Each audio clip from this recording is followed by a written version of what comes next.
நேயர்களுக்கும் என்னுடைய இதயம் கனிந்த நன்றியையும் வாழ்த்துக்களையும் சொல்லி, நடுவர்களே எங்க பசங்களாம் சாதாரண பசங்களா? வாட்ஸ்அப்ல வான்னு மெசேஜ் பண்ற எங்க பசங்களை நம்பலாம், ஆனா வாழ்க்கையே நீதான் சொல்ற பொம்பளை பிள்ளைய நம்பவே கூடாது. சைட் அடிக்க வைப்பதும் எங்கள் பெண்கள் தான், சரக்கடிக்க வைப்பதும் எங்கள் பெண்கள் தான். எங்களுக்கெல்லாம் சப்போர்ட் பண்றதுக்குன்னு இந்த மாதிரி எல்லாம் சில பேர் இருக்காங்க. நான் ஒரு சின்ன விஷயம் சொல்றேனே, அடுப்புல வச்ச குக்கரும் பொம்பளை பிள்ளைகிட்ட சொல்ற ரகசியமும் 10 நிமிஷத்துக்கு மேல வெடிச்சிடும்.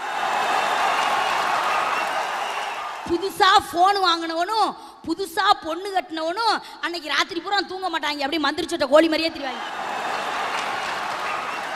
அதை விட நான் ஒரு சின்ன விஷயம் சொல்றேங்க, பசங்களுக்கு ஒரு பொண்ணை பிடிச்சிருச்சுன்னு வைங்களேன், என்னென்ன செய்யணும் தெரியுமா? ஃபர்ஸ்ட் ஒரு ரோஸ் வாங்கி கொடுக்கணும், அடுத்து ஒரு சுடிதார் வாங்கி கொடுக்கணும், அடுத்து ஒரு நெக்லஸ் வாங்கி கொடுக்கணும், அதுக்கும் மடியலைன்னா ஒரு வைர மோதிரமாவது வாங்கி கொடுத்தா தான் அந்த பிள்ளைய கரெக்ட் பண்ண முடியும். ஆனா ஒரு அழகான பொண்ணு ஒரு பையனை குறி வச்சிருச்சுன்னு வைங்க,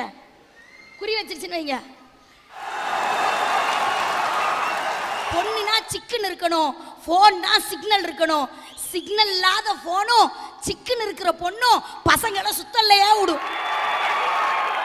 தாய் அழ பிறக்கணும், ஊர் அழ சாகணும், அவன்தான் சமுதாயத்தில் உண்மையிலேயே வெற்றி பெற்றிருக்கான்னு அர்த்தம். ஒரு பொண்ணு செல்லுல பேலன்ஸ் இருந்துச்சுன்னா எவனோ சிக்கிக்கிட்டான்னு அர்த்தம். ஒரு பையன் செல்லுல பேலன்ஸ் இல்லைனா எவட்டையோ மாட்டிக்கிட்டான்னு அர்த்தம். நிமிர்ந்த நன்னடை, நேர்கொண்ட பார்வை, நிலத்தில் யாருக்கும் அஞ்சாத தன்மை, பெண் நிமிர்ந்து போகணும்னு ஒரு சுதந்திரம் கொடுத்தோம்ல, இன்னைக்கு பிள்ளைய குனிஞ்சே தான் போகுது. SMS பண்ணிக்கிட்டே போய் பொதுக்குன்னு சாக்கடைகளை கிடக்கு. வீட்டில் எங்கெங்க சுதந்திரம்